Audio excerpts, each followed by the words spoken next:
Alright guys, hope you're doing well, hope you're all keeping safe. Apologies for the way I look, I'm actually working at the moment, but this has just come up from Yannick on Twitter and I wanted to talk about it because it's funny that this has come out following the video I did yesterday. So yesterday, if you've not seen my video from yesterday, then please go check it out. But basically what I said was that when we get this new content reveal, then the ideal method for delivering this content would be State of the Game.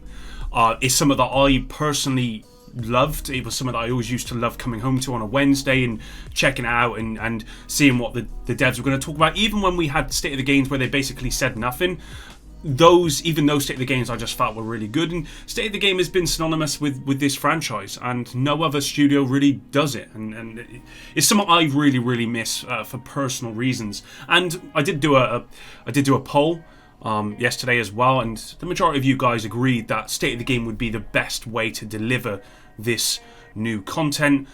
The worst way for me personally would be some kind of YouTube trailer, just a 2-minute trailer, and that's it. That to me would be the worst way for them to deliver this. Although I did say as well that if they were going to do it that way, I wouldn't mind it so much if they did kind of like a half-hour pre-recorded segment on YouTube where they talked about some stuff, they had a trailer, that sort of thing, and then following that we then had a State of the Game maybe in a week or 2 weeks time where they went into a bit more detail. That would be great as well. But it's strange that I put that video out yesterday and we've just got this from Yannick about State of the Game and what goes into State of the Game and whether it's coming back, that sort of thing. So I wanted to go over that in today's video. We're going to run through this one. I'll try and be as quick as I can. I don't have a lot of time myself, which is why I look terrible. But anyway, this is what it says. So Yannick says, there's been a lot of conversation about State of the Game in the past and more recently. So let me pull the curtain a bit to explain why we decided to put it on ice for a while. Just quickly, I did say in yesterday's video that most likely the reason it was put on ice is because, well, there's probably a lot of reasons, but I presume the main reason is there's nothing to talk about, right? They've just been rerunning seasons for the past year, so it doesn't make sense to have a weekly State of the Game or even a monthly State of the Game if there is zero to talk about because everything's being rerun. So that's, I presume, the main reason, but I'm sure there's more to it. So it says here there's a lot that happens behind the scenes with State of the Game.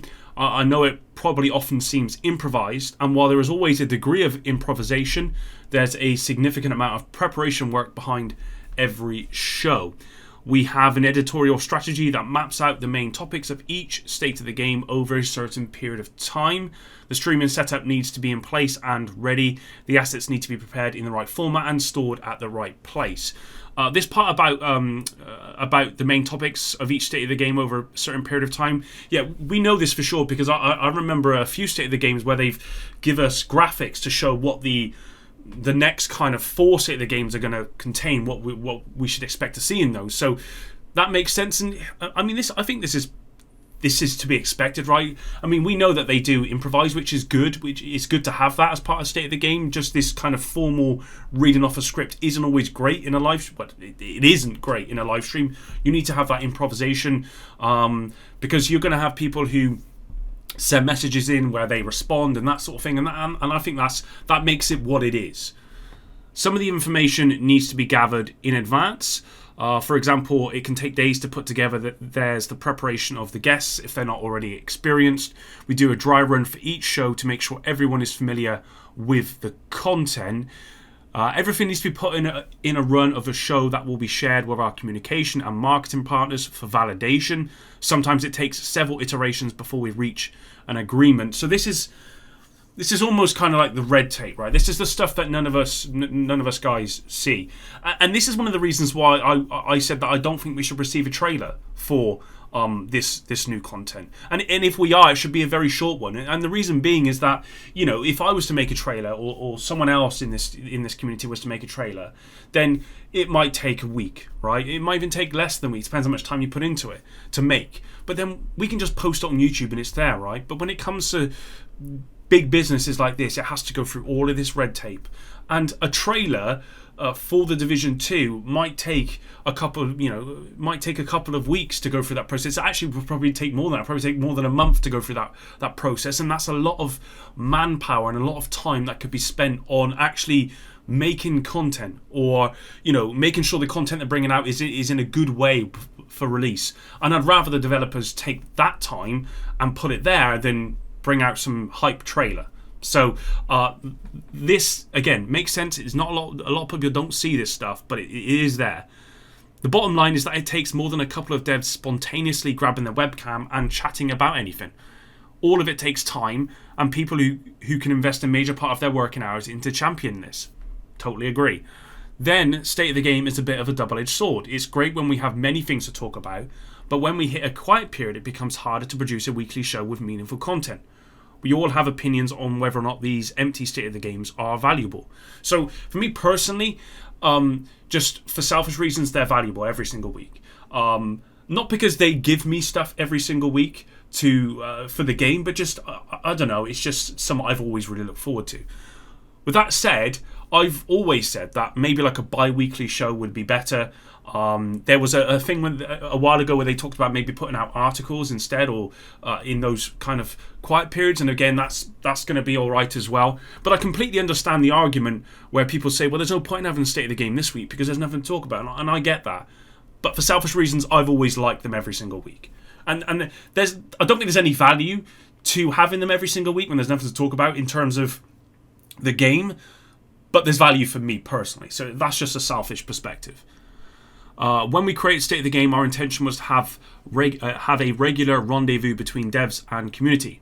No matter if we could have news or not, we would be here to chat and answer questions. See, that for me is the main point of State of the Game.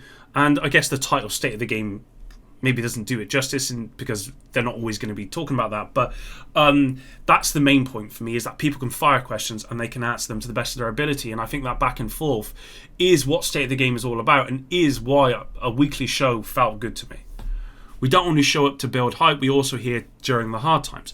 Agreed. I mean, there have been plenty of shows where they have come on and I'm waiting and I'm like, do you know what, they're going to get hit with this. There's been bad moments where they don't want to be there, right? But they're there because it's more important to them to be there and to face criticism than not to be there at all.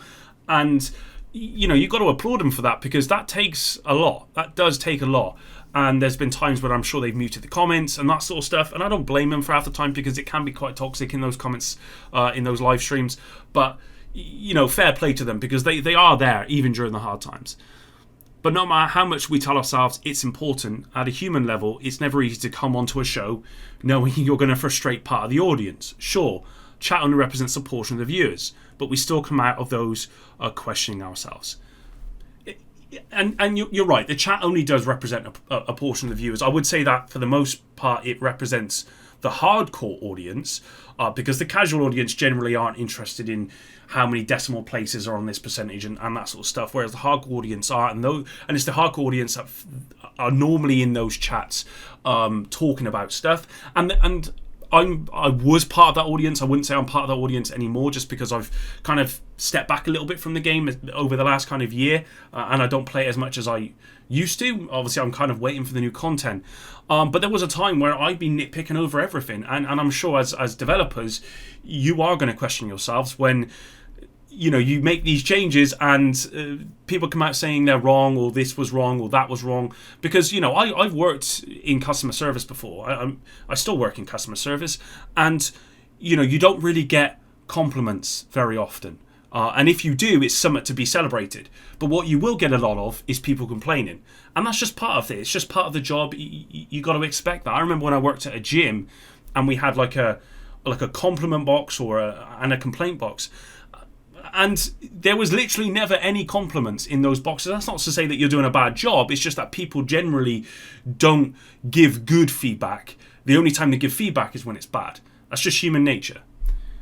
What keeps us going is knowing that there will be light at the end of the tunnel, and that soon we will come with good and exciting news. And, when Yannick says this, I do believe him, because I think if there's one person that I've always rallied behind with this game, and one person that I feel really gets it, it's Yannick. There's Trick Dempsey as well, I believe, who's got a real passion for this game also. But Yannick has been there from day one. I'm glad he's at the helm of this. And I believe him when he says that we're going to be getting some good stuff. When we announced new content would come, we knew it would be months until we'd have anything meaningful to share. The idea of keeping State of the Game going for months without being able to shed any light on the new content didn't sit right and seemed disrespectful to the community. And that's exactly going back to what I said before. I completely agree with this. It makes absolutely zero sense to have had a State of the Game for the last 10 months, because every single time all they were going to get was just abuse about silence, which, Yannick said before, it's not up to him. He doesn't make those big decisions. He's not the person that can come out and just say stuff. This is all on Ubisoft. This is all on the big heads. These are the guys that say to Yannick when he can talk and when he can't talk. Terry Spires confirmed this as well at Red Storm, and we know this. So I completely understand. People would show up on every State of the Game wondering, is this the one, only to be disappointed time and time again, week after week. In the same time, Hamish moved on to another role. I talked about this in yesterday's video. He was a major architect behind State of the Game, and his contribution goes way beyond just hosting it.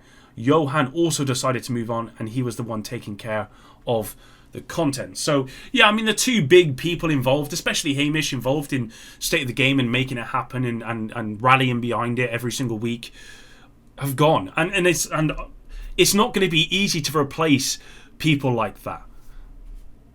It wasn't just realistic to carry on. It seemed like a good place to stop for a while, regroup, and look to the future. I do regret that we couldn't make one final send-off show. So here we are, months later. Will State of the Game come back when we resume communication? I don't know. I hope it will. I still believe in it. We'll need the people with the drive and time to dedicate to it, and so far we haven't found them. But we've always been an optimist.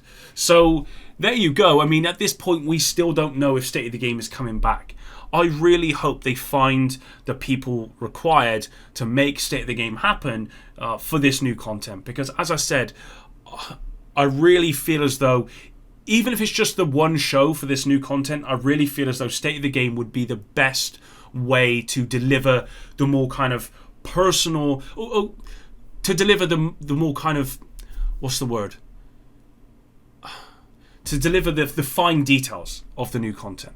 I'm more than happy to receive some kind of 30-minute, scripted talk about the new content with some reveals and that. But I do want a follow-up State of the Game for that more kind of personal, here are some questions, give us some answers kind of interaction that we've had with the Division since its inception. And I think State of the Game needs to come back for that, even for just the one show. But of course, we don't know if that's going to happen. So that's it, guys. That's pretty much what we had. There's obviously going to be loads of comments, and I'll just see what happens. Let's see what people, if Yannick's responded to any of these comments. Have you had any thought around how members of the community could help with this? Star players, for example, I'm certain there are some who would be more than willing to invest the time. And Yannick put, it's a thought that's crossed our minds. It would alleviate some of the preparation work, but on the other hand, it would make the validation process harder due to having someone external involved. Indeed, then NGN put, true, plus this would only really be a solution. A part of the problem there would still be a large amount of work required in-house. Indeed, I do wish we could have the community more involved in these, though. And so, a lot of this stuff, it comes down to red tape, right? But so I really hope that Yannick can make this happen. And if there's anyone that can make this happen, it's Yannick. I do feel as though Yannick has a real passion for this community, has a real passion for this game, and has a passion to bring State of the Game, because I know that Yannick knows that State of the Game is a big part of this franchise and has been a big part. And I'm sure he's disappointed that there hasn't been, a kind of send-off State of the Game if it's something they are going to retire. So I am hopeful that we are going to get a State of the Game at some point, even if it's just the last one. I do hope it is for the new content. I feel as though that would be the perfect time to have State of the Game. But it just looks as though, at least from what Yannick's saying, is that they haven't really found the people to fill that role, and it's still very much up in the air at the moment. So there you go, guys. Just an update on State of the Game and where we're at. It's also an update on kind of the content as well. Hopefully you guys did enjoy this one. Drop a like down below, and until the next one, Epic out.